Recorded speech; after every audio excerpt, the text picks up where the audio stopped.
दोस्तों, अगर आपको एक्सेल में बार बार डैशबोर्ड बनाने की ज़रूरत पड़ती है और यहाँ पर कुछ इस तरह का स्क्रॉलेबल विंडो अगर आप अपने डैशबोर्ड में ऐड करवा देते हैं तो सच मानिए दोस्तों, आपके डैशबोर्ड प्रेजेंटेशन की वैल्यू काफ़ी बढ़ जाएगी।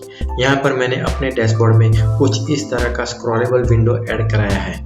यहाँ पर दिए गए हुए अप और डाउन बटन की मदद से मैं इस विंडो की वैल्यू को बड़ी आसानी से ऊपर नीचे कर सकता हूँ, बड़ी आसानी से स्क्रॉल कर सकता हूँ। आप यहाँ पर देख सकते हैं। तो दोस्तों, अगर आप भी कुछ इस तरह का स्क्रॉलेबल विंडो अपने डैशबोर्ड में ऐड करना चाहते हैं, सीखना चाहते हैं, तो इस वीडियो को पूरा देखिए। तो चलिए वीडियो को शुरू करते हैं। मैं हूँ आपका दोस्त जेके और आप देख रहे हैं डिजिटल वॉकवे। तो दोस्तों, यहाँ पर इस टेबल के साथ हम स्क्रॉलेबल विंडो बनाएंगे। ये टेबल मैंने दोस्तों इस टेबल से डायरेक्टली कॉपी पेस्ट करके यहाँ पे अप्लाई कर दिया है। आप भी यहाँ पर कुछ इस तरह का टेबल बना लीजिएगा। अब दोस्तों, यहाँ पर आप ये जो वैल्यूज देख रहे हैं, MRS ID, name, salary, area, उसे हमें यहाँ पर एक्सट्रैक्ट करके लाना है। वो हम कहाँ से लाएंगे? यहाँ पर हमारे पास डेटा नाम की एक शीट है जहाँ पर ये डेटा अवेलेबल है। तो हमें इस डेटा को एक्सट्रैक्ट करके इस जगह के ऊपर शो कराना है। उससे पहले दोस्तों, हमें यहाँ पर एक हेल्पर सेल की मदद लेनी पड़ेगी। उस हेल्पर सेल का हम नाम देंगे इनपुट सेल। तो मैं यहाँ पर लिख देता हूँ इनपुट सेल, और इस सेल को हम as a helper cell use करेंगे। तो मैं इस सेल को येलो हाईलाइट कर देता हूँ। अब दोस्तों, मैं यहाँ पर 1 टाइप कर देता हूँ। मैंने यहाँ पर 1 टाइप क्यों किया है आपको बाद में समझ में आ जाएगा। अब दोस्तों, यहाँ पर डेटा को एक्सट्रैक्ट करने के लिए मैं इंडेक्स फॉर्मूला का यूज़ करूँगा। तो मैं यहाँ पर पहले इज इक्वल टू करूँगा और इंडेक्स का फॉर्मूला टाइप कर लूँगा। हमारा पहला आर्ग्यूमेंट है एरे। तो दोस्तों, हमें यहाँ पर पहले क्या चाहिए? हमें यहाँ पर इस कॉलम में एम्प्लॉय आईडी चाहिए, और एम्प्लॉय आईडी हमें कहाँ पर मिलेगी? हमें यहाँ पर इस डेटा की शीट में मिलेगी। तो मैं ये सेल्स रेंज सिलेक्ट कर लूँगा, ये पूरा कॉलम सिलेक्ट कर लूँगा। फिर मैं यहाँ पर कॉमा करूँगा और यहाँ पर स्क्रॉलेबल विंडो की शीट में वापस आ जाऊँगा। अब यहाँ पर हमारा दूसरा आर्ग्यूमेंट है रो नंबर। तो दोस्तों, रो नंबर के लिए मैं ये हेल्पर सेल को सिलेक्ट कर लूँगा। दोस्तों, यहाँ पर हमें इस हेल्पर सेल को F4 करके एब्सोल्यूट लॉक कर देना है। और यहाँ पर हमने ये जो सेल्स रेंज सिलेक्ट करी हुई थी A2 to A13, उसे हमें कुछ इस तरह से लॉक करना है कि यहाँ पर कॉलम फ्री रहे और रो लॉक हो जाए। तो उसके लिए मैं 2 बार F4 प्रेस करूँगा। ये 1 बार F4 हो गया और ये 2 बार F4 हो गया। तो देखिए दोस्तों, यहाँ पर आप देख सकते हैं कॉलम फ्री है और रो नंबर के आगे डॉलर का साइन लग चुका है, मतलब कि रो नंबर लॉक हो चुकी है। तो दोस्तों, कुछ इस तरह से आपको डॉलर का साइन लगाना है, अदरवाइज आपको रिजल्ट नहीं मिलेगा। अब दोस्तों, यहाँ से मैं ब्रैकेट क्लोज करके एंटर कर दूंगा। तो देखिए, हमें यहाँ पर आईडी नंबर 1 मिल चुकी है।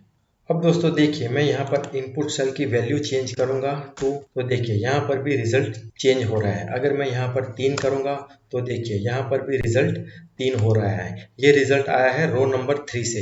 ये जो हेल्पर सेल में जो वैल्यू है वो रो नंबर को रिप्रेजेंट कर रहा है, क्योंकि हमने फॉर्मूला में रो नंबर की जगह पर ये इनपुट सेल, ये हेल्पर सेल को सिलेक्ट किया हुआ था।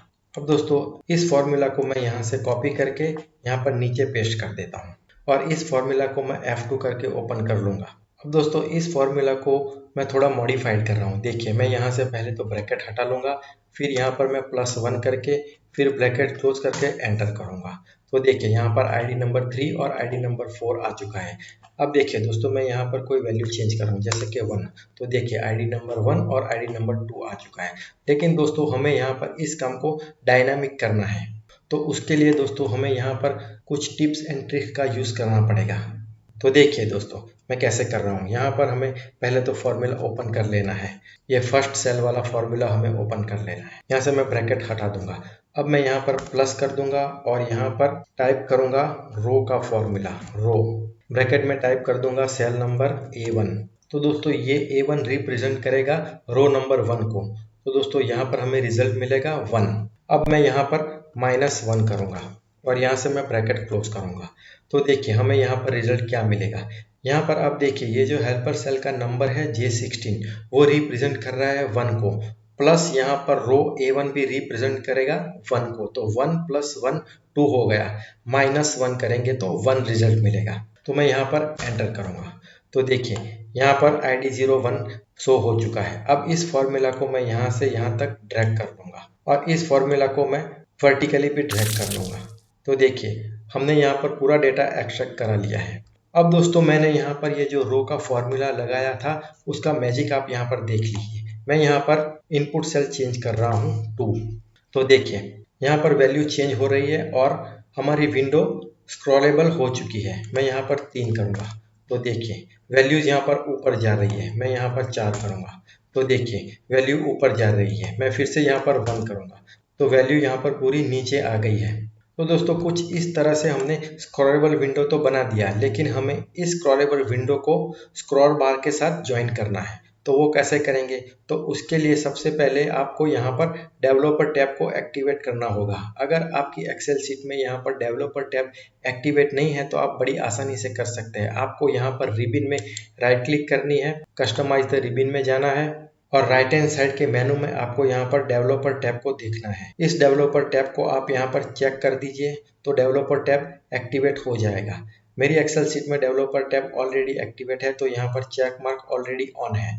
अब मैं यहाँ से ओके कर दूंगा। तो दोस्तों हमें यहाँ पर स्क्रॉल बार को इंट्रोड्यूस कराना है, तो उसके लिए मैं डेवलपर टैब ओपन कर लूंगा, इंसर्ट में जाऊंगा और यहाँ पर आप ये जो देख रहे हैं स्क्रॉल बार, उसे हमें सिलेक्ट करना है और यहाँ पर कुछ इस तरह से अरेंज कर देना है। हमने यहाँ पर स्क्रॉल बार तो इंट्रोड्यूस करा दिया, लेकिन हम उसे इस हेल्पर सेल के साथ लिंक कैसे करेंगे ताकि जब भी हम इस स्क्रॉल बार को यूज करें, इस एरो बटन का यूज करें तो रिजल्ट हमें अपने आप मिलता रहे। तो उसके लिए सबसे पहले तो आप इस स्क्रॉल बार के ऊपर राइट क्लिक करिए, फॉर्मेट कंट्रोल में जाइए और यहाँ पर आपको कुछ टिप्स एंड ट्रिक का यूज करना होगा। सबसे पहले तो हमें यहाँ पर करंट वैल्यू सिलेक्ट करनी है। हमारी करंट वैल्यू रहेगी 1। हमारे हेल्पर सेल में जो भी वैल्यू शो होगी वो ऑटोमेटिकली करंट वैल्यू में भी शो होगी। मिनिमम वैल्यू में हम सिलेक्ट करेंगे 1 को। मैक्सिमम वैल्यू में हमें क्या सिलेक्ट करना है वो मैं आपको थोड़ी देर में बता रहा हूँ। इंक्रीमेंटल चेंज में करेंगे हम 1 और यहाँ पर पेज चेंज में हम वैल्यू सिलेक्ट करेंगे 2। यहाँ पर हमें सेल लिंक करना है, तो आपको अब पता ही होगा कि हमें कौन सा सेल सिलेक्ट करना है। हमें ये सेल सिलेक्ट करना है। यहाँ पर मैक्सिमम वैल्यू में हम जो भी वैल्यू टाइप करेंगे उसके ऊपर ही डिपेंड रहेगा हमारा स्क्रॉलेबल विंडो। तो मैक्सिमम वैल्यू कौन सी होगी वो डिसाइड करने के लिए सबसे पहले तो मुझे इस विंडो को क्लोज करना होगा। यहाँ पर आपको मुझे कुछ दिखाना है। यहाँ पर आप डेटा फाइल में आ जाइए और यहाँ पर देखिए यहाँ पर हमारे पास कितनी रो है। आप यहाँ पर देखिए हमारे पास यहाँ पर 12 नंबर रो है। स्क्रॉलेबल में आ जाइए और यहाँ पर हमारे पास कितनी रो है, आप यहाँ पर देखिए 7 है। तो ये फिगर आपको याद रखनी है। डेटा में हमारे पास 12 रो है और यहाँ पर हमारे पास 7 रो है। यहाँ पर मैं आपको एक और इम्पोर्टेंट बात बताता हूँ। इनपुट सेल में मैं वैल्यू टाइप करूंगा 7, तो देखिए हमें क्या रिजल्ट मिलेगा। तो देखिए यहाँ पर 7 नंबर टाइप करते ही यहाँ पर लास्ट रो में रेफरेंस आ गया। क्यों? वो इसलिए कि दोस्तों हमारे पास यहाँ पर सिर्फ 12 नंबर तक ही रो है। डेटा में हमारे पास सिर्फ 12 रो है, हमारे पास 13 नंबर की रो नहीं है। इसलिए जैसे ही हमने यहाँ पर 7 टाइप किया यहाँ पर एरर शो होने लगी है। अब यहाँ पर 7 टाइप करने से क्यों एरर शो हो रही है वो मैं आपको बताऊंगा आगे। यहाँ पर मैं फिलहाल 1 कर देता हूँ। यहाँ पर हमें स्क्रॉल बार के ऊपर राइट क्लिक करनी है, फॉर्मेट कंट्रोल में जाना है। तो करंट वैल्यू में हमें क्या सिलेक्ट करना है? 1।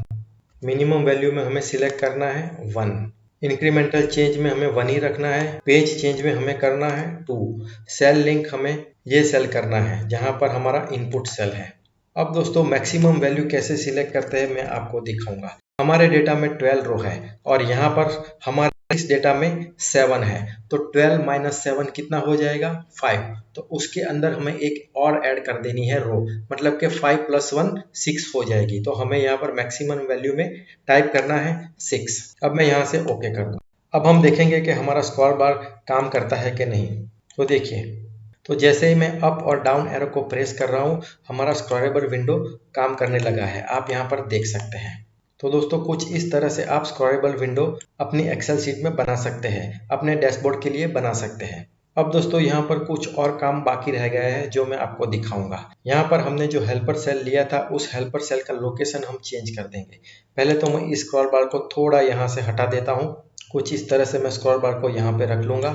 यहाँ पर मैं स्क्रॉल बार के ऊपर राइट क्लिक करूंगा, फॉर्मेट कंट्रोल में जाऊंगा और यहाँ पर सेल लिंक की लोकेशन में चेंज कर लूंगा। अब मैं यहाँ पर ये सेल सिलेक्ट करूंगा और यहाँ से मैं ओके कर दूंगा। अब दोस्तों इस सेल को हमें मूव करना है इस जगह के ऊपर, तो सबसे पहले हमें ये फॉर्मूला F2 करके ओपन कर लेना है और यहाँ पर इस सेल को हमें ड्रैग करके इस जगह के ऊपर ला देना है जिसका सेल नंबर है O8।